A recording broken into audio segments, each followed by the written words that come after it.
আপনারা দেখেছেন আজকে 3 দিন হয়ে গেছে বা 4 দিন হবে, গাজীপুরের মাওনায় একজন ইমাম সাহেবের মেয়েকে দিনে দুপুরে তার সামনে থেকে ঘরের দরজা ভেঙে মেয়েটাকে কিডন্যাপ করে নিয়েছে কিছু দুর্বৃত্ত। আমরা খবর পেয়েছি তারা রাজনৈতিক পৃষ্ঠপোষকতা এই দুর্বৃত্তপনা করেছে। স্বেচ্ছায় গেছি। আমার মেয়ে বারবার চিৎকার করছে, আব্বা আমার বাঁচাও। আমি একজন ব্যর্থ বাবা, আমি আমার মেয়ের আত্মচিৎকার পরেও আমার মেয়েকে রাখতে পারি নাই। মেয়ের বাবা সবকিছু জানতো, সমস্ত ঘটনা মেয়ের বাবা লুকাইছে। ছেলেটা মেয়েটাকে 22,000 টাকা দিয়ে পয়লা বৈশাখের 1 সপ্তাহ আগে 22,000 টাকা দিয়ে মোবাইল কিনা দিছে, এটাও মেয়ের বাবা জানতো। এবং মেয়ের বাবা মেয়ের মা সবাই ছেলের দোকান থেকে বাকি খাইছে, একটা টাকা দেয় নাই। টাকা পয়সা যা আছে যাবতীয় খরচ সবকিছু ছেলেটা বহন করছে এতদিন। তখন মেয়ের বাবা কোথায় ছিল? তখন তো খুব ভালো লাগছে। আর এখন ওরা এগুলা যা বলছে সব মিথ্যা। মেয়ের বাবা তাদের সম্পর্কটাকে লুকাইছে। ইমামের মেয়েকে জোরপূর্বক দরজা ভেঙে অপহরণ করার ঘটনার একদিন পরেই ঘটনা ভিন্ন খাতে মোড় নিয়েছে। ভিকটিমকে উদ্ধার করেছে শ্রীপুর থানা পুলিশ। তদন্ত কর্মকর্তা লালচান আজকে শ্রীপুরের নয়নপুর এলাকা থেকে ভিকটিমকে উদ্ধার করেছে। এরপর শ্রীপুর থানার ওসি জানিয়েছেন যে ভিকটিমের ভাষ্য অনুযায়ী ভিকটিম তাকে জানিয়েছে যে তাদের মধ্যে প্রেমের সম্পর্ক ছিল। এটা ভিকটিমের পিতা হাদিউল ইসলামের বাড়ি, ভিকটিম এই বাড়িতেই থাকতো এবং এটা আবিদের দোকান।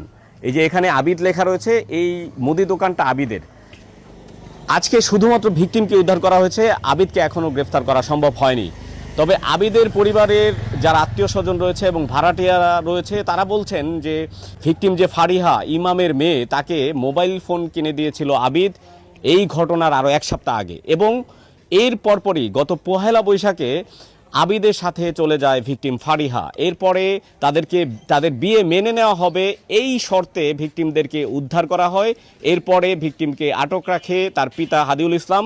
পরে তাকে ব্ল্যাকমেল করা হয়, তাকে বলা হয় যে তার বাবা গলায় বটি ধরে এবং বলে যদি আবিদের সাথে সে চলে যায় বা বিয়েতে সে রাজি হয় তাহলে সে কোনোভাবেই সে তার জীবন রাখবে না। এরপরে তার পিতাকে বাঁচাতে সে আবিদকে ফোন করে বলে যে এই সম্পর্ক তারা রাখতে চায় না।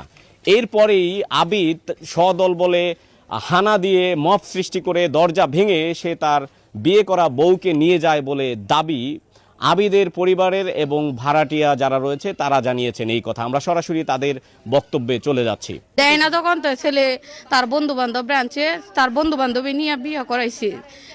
তার ছেলের মা বলছে, এটা আমি বলতেছি এটা ছেলের মা বলছে তোমরা নিয়ে আমার ছেলের বিয়ে করাইছো, আমার বউ আমার ঘরের ইজ্জত, আমার বউরে তোমরা কেমনে আইনে দিবা, তোমরা আইনে দিবা।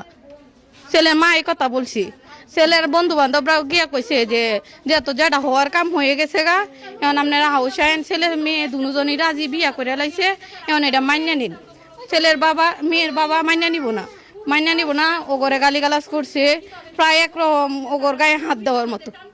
এখনকার যুগে ছেলের তো শরীরে রক্ত গরম, ওরা দিব না জান, ওরা রাগ উঠছে। ওরা কইছে যেহেতু হাউসে দিব না তাহলে থালা ভাঙ্গা নিয়ে যাও গা, তোমার বউ তুমি কেমনে নিবা এটা তুমি। তালা ভাঙা হায়ার বউ নিয়ে গেছে, তালা ভাঙার কি আছে? বিয়ে করছে বউ নিবি, সম্পর্ক ছিল না। সম্পর্ক ছাড়া একজন মেয়ের বিয়ে করতে পারে? আপনি যদি রাজি না থাকা না, আমি আপনি নিয়ে যেতে পারবো? আপনি রাজি থাকার কারণে আপনারা আমি নিয়ে গেছি, ঠিক আছে? আরে ভাই আমার তো আমি বিয়ে করছি, আমি আপনি নিবো না নাকি? মানে তার ওয়াইফকে সে নিয়ে গেছে, তার ওয়াইফ তো সে নিয়ে গেছে, আপনার ওয়াইফের আপনি নিয়ে যাবেন না? অবশ্যই নিবেন।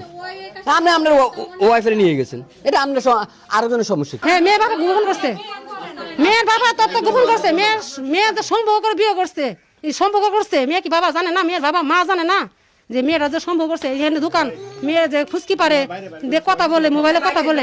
দুইজনে মানে ছেলে মেয়ে উভয় রিলেশনে আছে, এলাকার সবাই জানে, মেয়ের বাপ মা সবাই জানে। যখন দোকান থেকে সবকিছু নিয়ে দিত খাইতো মেয়েটা, মেয়ের ফ্যামিলি সবাই, বাপ মা সবাই, এভরিথিং সবাই জানে। তখন ভালো লাগছে। এখন যখন আমার বাইরে বিয়ে করছে এখন তারা মানতে পারতেছে না কেন? কিন্তু